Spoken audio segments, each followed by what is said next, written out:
인정을 받는다는 것은 매우 중요하죠. 또 인정을 받는다는 것 자체가 자기 자신에게도 기쁨이 될 수 있고 또 힘이 될 수 있는 것인데, 오늘 여기 본문에 보면 디모데라는 인물과 동역자 에바브로디도가 나오는데요. 바울에게는 이들이 인정받는 사람들이었습니다. 자기 제자라고도 표현하고 동역자라고도 표현되는데, 바울의 사역에 있어서 인정을 받을 수 있는 그러한 인물들이었다는 것이죠.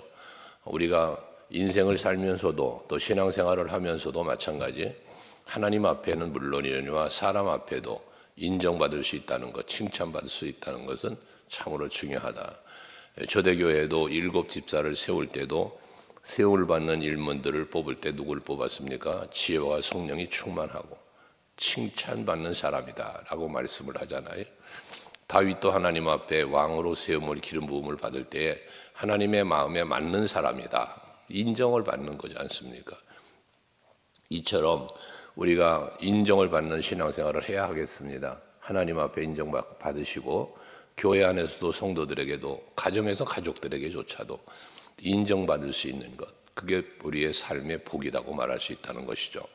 오늘 디모데에 대해서 19절 이하에 말씀하고 있는데, 디모데를 지금 이 빌립보 교회에 보내는 거예요. 바울은 지금 갈 수 없은 사정이 되어 디모데를 보내게 되어지는데, 디모데를 보냄에 대하여 말하기를 20절에 보면, 이는 뜻을 같이 하여 너희 사정을 진실히 생각할 자가 이밖에 없습니다 라는 표현을 합니다. 그러니까 바울이 누구를 보낼까라고 생각했을 때에 디모데밖에 없었다는 이야기를 하는 거예요. 이밖에 없었다는 거예요. 누구를 보낼까 생각해 보니 이밖에 내게 없습니다. 그만큼 디모데는 바울에게 인정받는 사람이었다는 것이죠. 특별히 바울이 인정받는 이유 중에 하나를 뜻을 같이 했다라고 말하면서 또 너희의 사정을 진실히 생각할 자가라고 말하고 있습니다. 그러니까 빌립보 교인들에 대한 진실한 마음으로 저들을 생각하고 저들을 위하여 일할 수 있는 사람이 누구냐? 바로 디모데였다는 겁니다. 유일한, 이밖에 없다는 건 유일한 사람이라는 이야기죠.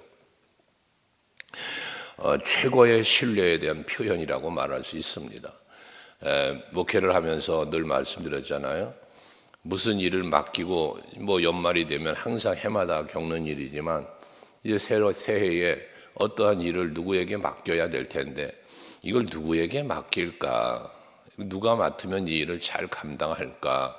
자꾸 생각하다 보면 그래, 이 사람이 참 맞겠다, 이분에게 맡기면 참 잘하겠다.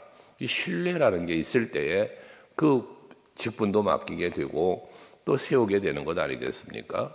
여러분들이 바로 그렇게 인정받는 여러분들이 되시자는 거예요. 목회자에게 뿐만 아니라 성도들에게도 칭찬받고 인정받는 여러분들이 되셔서 정말 하나님의 일을 감당해 나갈 때 하나님과 함께 또 목회자와 함께 성도들과 함께 뜻을 합하여 하나님의 일을 감당해 갈 수 있는 우리 모두가 되시기를 바랍니다.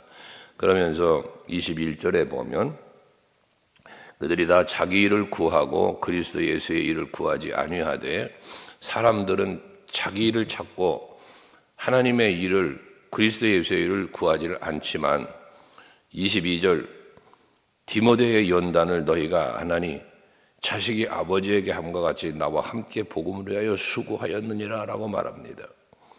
당시의 시대 상황은 여러분 아시는 것처럼 얼마나 박해가 심할 때입니까? 바울이 감옥에 갇혀 있어요.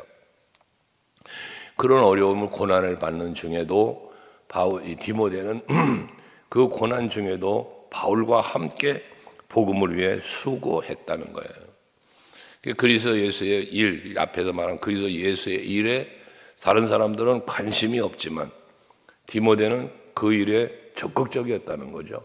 그래서 고난을 당하는 중에도 그는 늘 함께 이 복음을 위하여 동역하는 동역자의 자리에 있던 디모데였음을 말씀하고 있습니다. 우리는 조금만 힘들다, 조금 피곤하다, 바쁘다 등 여러 가지 핑계들이 있어요. 조금 하나는 이유 하나만 있어도 우리는 하나님의 일을 게을리하려는 마음이 찾아와요. 바쁘기 때문에, 피곤하기 때문에, 이렇기 때문에, 저렇기 때문에 어쩌면 이 주의 일을 안 하기 위한 핑계거리를 찾는 사람처럼 조그마한 핑계거리 하나만 있어도 그 핑계를 대며 예배도 빠지고 헌신도 빠지고 봉사도 빠지고 빠지려고 한다는 거죠. 그러나 우리는 어떤 신앙생활을 해야 되겠습니까? 피곤해도 바빠도 어떤 힘든 일이 있어도 하나님 앞에 기쁨이 되는 일이라면, 그리스도의 몸된 교회를 섬기는 일이라면 힘쓰고 앞장설 수 있는 우리들이 되어야 한다는 것입니다. 그게 힘씀입니다. 그게 헌신인 것입니다. 디모데는 바로 그런 사람이었다는 것입니다. 그래서 23절, 그러므로 내가 내 일이 어떻게 될지를 보아서 곧 이 사람을 보내기를 바라고 라고 말하는 거예요. 디모데가 보내기에 믿을 만한 사람이었기 때문에 이렇게 적극적으로 보내겠다는 것입니다. 그러면서 25절엔 에바브로디도를 이야기하고 있습니다. 에바브로디도를 말하는데, 거기 에바디도를 말하는 걸 보면 뭐라고 말합니까? 에바브로디도를 너에게 보내는 것이 필요한 줄로 생각하노니라고 또 말합니다. 앞에 디모데는 이밖에 내가 없다라는 표현을 했는데, 여기 에바브로디도는 필요하다는 표현을 합니다. 그러니까 빌립보 교회를 위해서라면 이 사람을 꼭 보내야 되겠구나. 꼭이에요. 필요하다. 꼭이에요. 반드시 보내야 되겠다. 보내야 필요한 사람으로 여겨졌다는 이야기이지 않습니까? 이것이 인정받는 사람이었다는 것입니다. 바울의 동역자였다는 거죠. 그래서 그에 대하여 25절에 뭐라고 표현합니까? 그는 나의 형제요, 함께 수고하는 자요, 함께 군사된 자요, 쓸 것을 돕는 자라라고 말씀을 합니다. 여긴 에바브로디에 대한 소개를 보면 형제라고 하는 것은 같은 주와 그리스도 안에서의 형제이기도 하지만 하겠죠. 그 다음에 함께 수고했다. 아까 디모데가 고난 중에도 함께 동역하며 복음을 위해 일했다는 것처럼 에바브로디도도 함께 수고한 자였다는 거예요. 역시 마찬가지죠. 그 에바브로디도도 마찬가지잖아요. 핍박이 있고 고난이 있는 그때예요. 그 상황이에요. 그런데도 불구하고 함께 수고했다는 거예요. 뿐만 아니라 함께 군사가 되었다는 표현을 합니다. 사도 바울은 디모데 후서에서 말하지만 내가 선한 싸움 싸우고 달려갈 길 마치고 믿음을 지켰다라고 말하지 않습니까? 이때 함께 싸우는 자였다는 거죠. 믿음을 위하여, 복음을 위하여, 그리스도를 위하여 싸웠다는 거예요. 함께 군사됐다는 것은 그들이 무슨 칼을 들고 로마 병정들과 싸운 군사는 아니잖아요. 여기 말하는 함께 군사되었다는 건 영적 군사가 되었다는 거죠. 그리스도 예수의 좋은 병사가 되었다는 이야기죠. 디모데후서 2장에서 말하는 것처럼. 그러니까 그것처럼 함께 군사가 되었으며 사도 바울이 쓸 것을 또한 돕는 자였다는 겁니다. 바울이 사역하는데 필요한 것은 옆에서 항상 함께했다. 영으로나 육으로나 필요한 것을 함께 채우고 함께 도우면서 사역했던 인물이 바로 또한 이 에바브로디도였다는 것입니다. 그러면서 또 그에 대해서 표현하기를 26절 이하에 보면 그는 병든 자였다는 거예요. 병든 자였는데 그 병든 자가 어떤 병이었냐? 병이 심해서 27절에 보면 그가 병들어 죽게 되었으나 라고 말합니다. 죽을 병에 걸렸다는 거죠. 그만큼 중한 병에 걸렸다는 거예요. 병들어 죽게 되었다는 말은 중한 병에 걸렸다는 거예요. 그 중한 병 때문에 사람들이 그를 보고 싶은데 병들었다는 소식을 듣고 근심을 했다는 거지, 성도들이. 근데 바울도 근심을 했어요.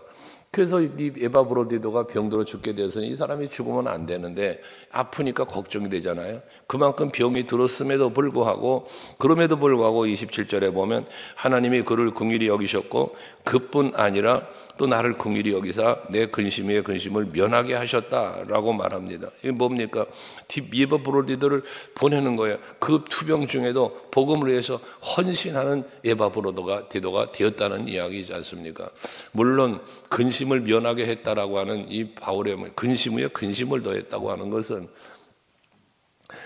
바울의 근심은 복음을 위한 근심입니다. 바울의 교회들을 향한 근심인데 이건 무슨 두려워하며 염려하는 근심이 아니라 그들을 사랑하는 마음의 긍휼한 마음을 근심으로 표현한 것이라고 볼 수 있죠. 그러니까 교회가 바르게 되어야 될 텐데, 성도들이 올바른 신앙생활을 해야 될 터인데 하는 그 사랑의 마음의 근심이라고 말할 수 있는 거죠. 그런데 거기에다가 에바브로디도가 또한 죽게 생겼다 하니 그 역시 근심이 되는 뒤에는 그 사랑의 마음을 바울이 이렇게 표현하고 있는 것입니다. 그런데 그것을 면하게 해 주셨다라고 하는 건 무엇입니까?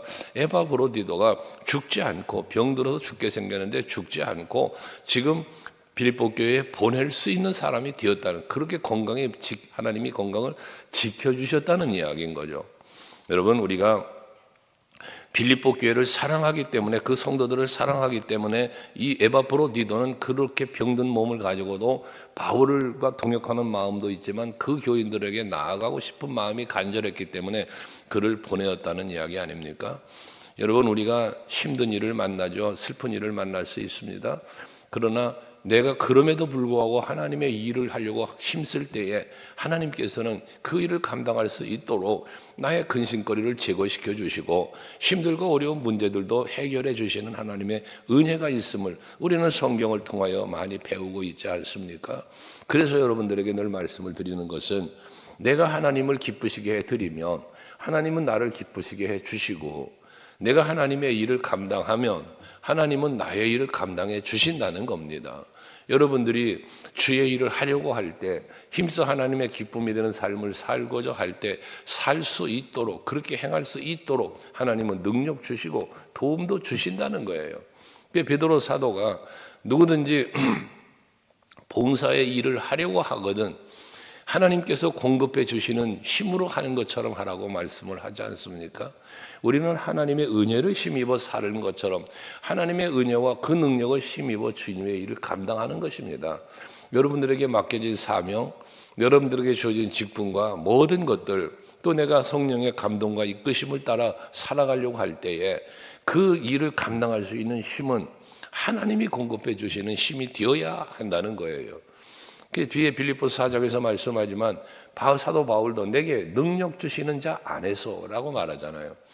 내가 모든 일을 할 수 있었던 것은 하나님이 내게 능력을 주셨기 때문이라는 고백과 같은 거죠.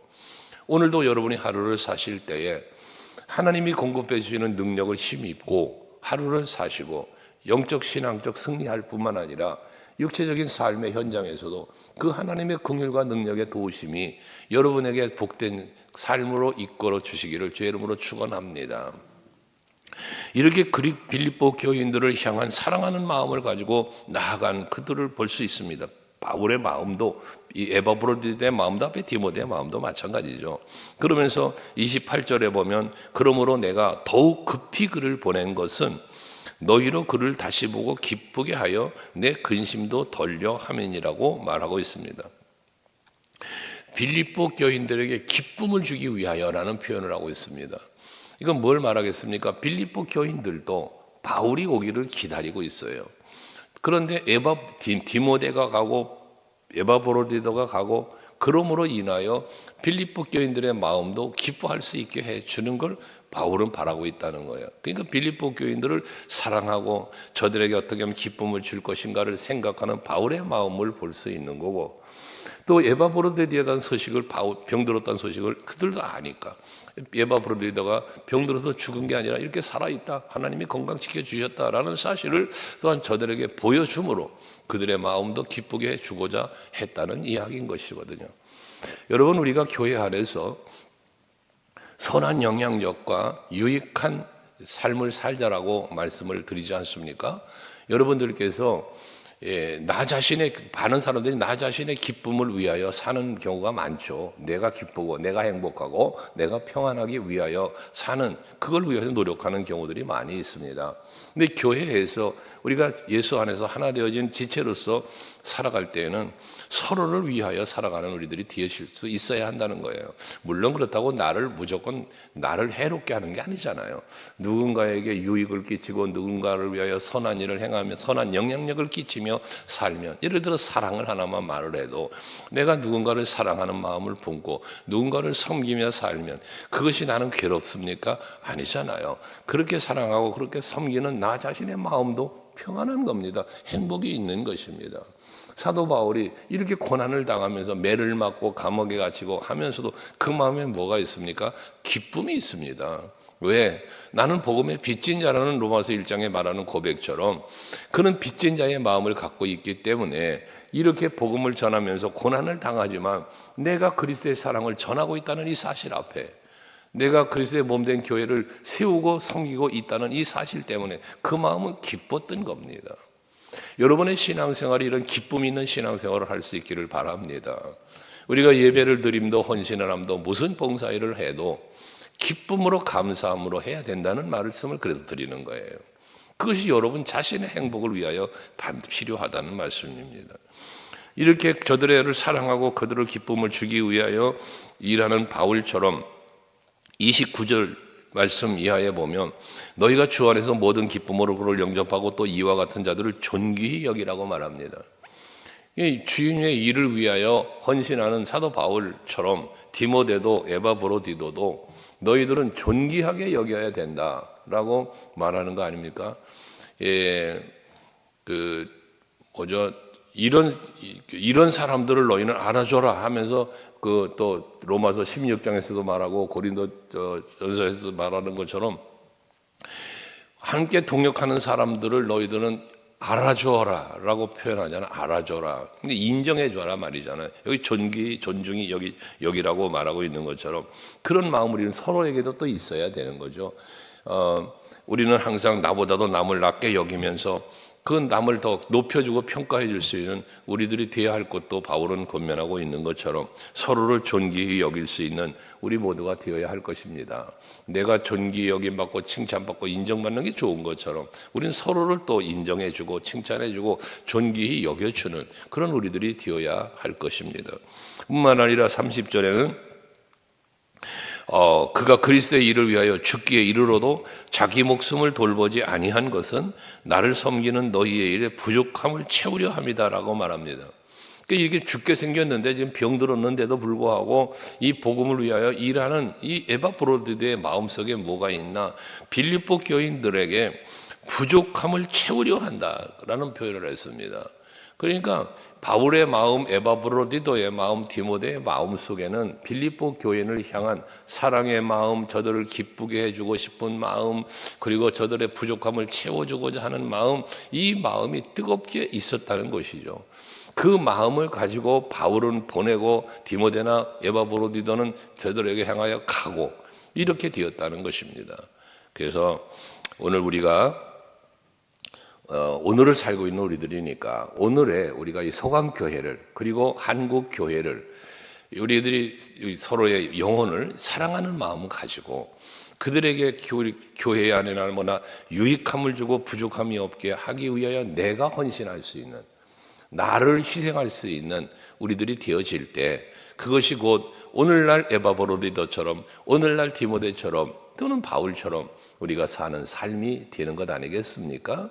오늘 하루를 사시면서 마음에 한번 오늘도 기도하시면서 하나님 앞에 구하십시오. 나에게도 바울 같은 마음을, 나에게도 디모데와 같은 에바브로디도 같은 마음을 주셔서 그러한 마음과 영성으로 주님의 일을 잘 감당케 하여 주옵소서 기도하시고 그렇게 합당하게 살기 위하여 힘쓰시는 이 하루가 되시기를 축복합니다. 기도하시겠습니다.